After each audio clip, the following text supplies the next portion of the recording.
Hi, everyone. I am Deborah Francis Pierre. Being a teacher for so many years, I don't need the microphone. Thank you. So I am a former teacher in the DOE. I'm now an assistant director of special education out in a school in Long Island, but I served in the DOE as a special educator for over 10 years. I have a son, he's 4 years old. He's autistic. We're going through the turning 5 process now.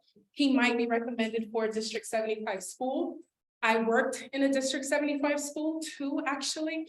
During COVID, I was redeployed for a year and a half, right? So for a full school year and an additional 5 months after that, both remote and in person. I'm a little out of breath. I was running here from when I spoke at another school.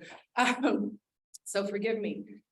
As a parent of a son with autism, I am reluctant to say I want my child in a D75 school, not because they're horrible, not because people don't care, but because of a lack of ongoing training to support the teachers. I am a teacher. I am a mom. I love children. I'm also an administrator, so I have kind of like a 360 view of things. Teachers need ongoing support, not a Monday PD. Not a Monday PD. They need the PD, yes, and then the follow-up. How is this working in your classroom?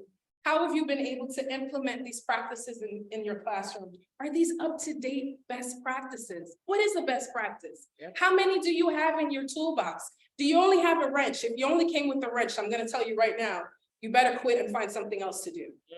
You need more tools in the toolbox. But how do we support teachers in doing that so that they can effectively support the students in the classroom? Additionally, we need more parent training. If I was not a parent in special education, I would be lost in the turning 5 process. Lost, immensely lost. We need real parent training. Terminology, what do these terms mean? What is a disability? How do I support my child at home versus what do they need at school?